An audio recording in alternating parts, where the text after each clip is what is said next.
क्या आपको पता है कि भारत का वो ऐसा कौन सा राज्य है जिसको भाषा को आधार करके बनाया गया था? क्या आपको पता है कि दुनिया की सबसे बड़ी किचन भारत में है? लेकिन क्या आप जानते हैं कि ये जगह कहाँ पर है? क्या आपको पता है कि सिमलपाल नेशनल पार्क में ऐसी कौन सी चीज है जो पूरे दुनिया भर में कहीं पर भी देखने को नहीं मिलता है? क्या आपको ये भी पता है कि चंद्रगुप्त मौर्य जिन्होंने पूरे भारत को जीत लिया था, उन्होंने कभी भी कलिंग पर हमला करने का साहस क्यों नहीं किया था? आज की वीडियो में हम ऐसे ही 10 मजेदार फैक्ट के बारे में बात करने वाले हैं, जो कि भारत की एक ऐसी राज्य के बारे में है जिसको मेन स्ट्रीम मीडिया तभी कवर करती है जब वहां पर बाढ़ आ जाती है, साइक्लोन आ जाता है या फिर कोई प्राकृतिक विपदा आ जाता है। लेकिन दूसरे तरफ इस राज्य के इतिहास को अगर आप गौर से देखेंगे तो आपको एक बहुत ही पुरानी और उन्नत सभ्यता देखने को मिलेगा। साथ ही इसकी प्राकृतिक सौंदर्य आपको यहाँ पर बार बार आने के लिए मजबूर भी कर सकता है। जी हाँ, मैं उड़ीसा की बात कर रहा हूँ और आज मैं अपने राज्य से जुड़े हुए 10 मजेदार और जानकारी से भरे हुए फैक्ट आप सभी को बताने जा रहा हूँ। फैक्ट नंबर 1, भारत के इतिहास में उड़ीसा ऐसा पहला राज्य था जिसको भाषा को आधार करके बनाया गया था। उड़ीसा में भाषा की जो आंदोलन शुरू हुआ था वो 1895 से शुरू हो गया था और इसे उत्कल गौरव मधुसूदन दास जी के नेतृत्व में आगे बढ़ाया जा रहा था। और फाइनली भारत को आजादी मिलने से पहले ही यानी कि 1936 में ही उड़ीसा को भारत का पहला राज्य बना दिया गया जिसको भाषा को आधार करके बनाया गया था। फैक्ट नंबर 2, उड़ीसा के बरगढ़ डिस्ट्रिक्ट में हर साल धनु यात्रा को आयोजित किया जाता है, जिसमें भगवान श्री कृष्ण और कंस मामा की कहानी को नाटक के रूप में दर्शाया जाता है। इस यात्रा को करीब 8 किलोमीटर की रेडियस में आयोजित किया जाता है और इसे दुनिया का सबसे बड़ा ओपन एयर थिएटर कहा जाता है और इस वजह से इसको Guinness book of world record में भी मान्यता दिया गया है। इस फेस्टिवल में कोई भी प्री रिटन स्क्रिप्ट नहीं होता है और इस फेस्टिवल के दौरान कंस वहां पर किसी भी इंसान को दंड दे सकते हैं। एक बार तो उड़ीसा के पूर्व चीफ मिनिस्टर स्वर्गीय बिजू पटनायक जी को भी कंस राजा को फाइन देना पड़ा था। फैक्ट नंबर 3, उड़ीसा का जो परंपरागत नृत्य है उसको ओडिसी कहा जाता है और ये बात बहुत सारे लोग जानते होंगे।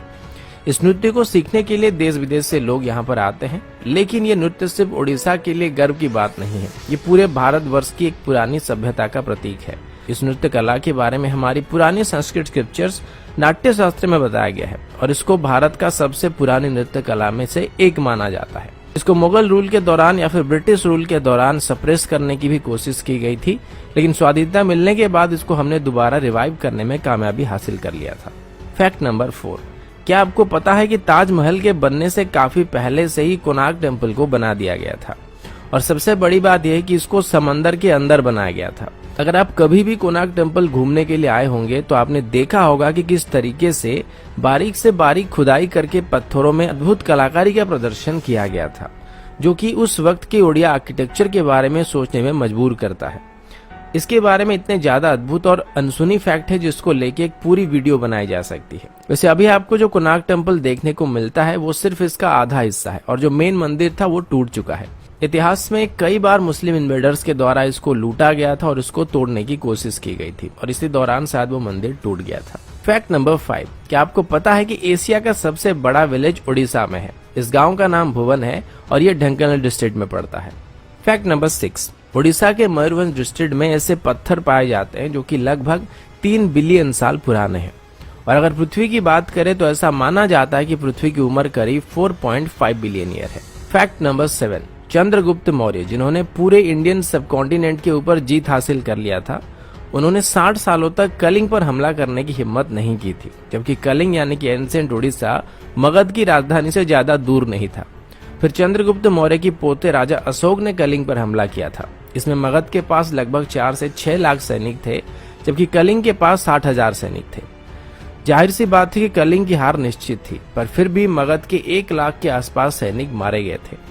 कलिंग के सैनिकों के अलावा बच्चे, बूढ़े और औरतें भी उस जंग में शामिल हुए थे और ये इतनी भयंकर लड़ाई थी जिसने क्रूर राजा अशोक के मन को बदलने के लिए मजबूर कर दिया था और उसके बाद उन्होंने बौद्ध धर्म अपनाकर उसके प्रचार और प्रसार करने का काम किया था। अगर आप कभी भी उड़ीसा आते हैं तो आपको धौलीगिरी देखने को मिलेगा। ठीक इसी के किनारे एक नदी है जिसका नाम दया नदी है और इसी नदी के किनारे वो जंग लड़ी गई थी और ऐसा बताया जाता है कि उस वक्त उस नदी का पानी खून की वजह से लाल रंग का हो गया था। फैक्ट नंबर 8, उड़ीसा में अभी 62 अलग अलग ट्राइबल ग्रुप्स है और उनमें से हर एक की कल्चरल ट्रेडिशन एक दूसरे से अलग होती है।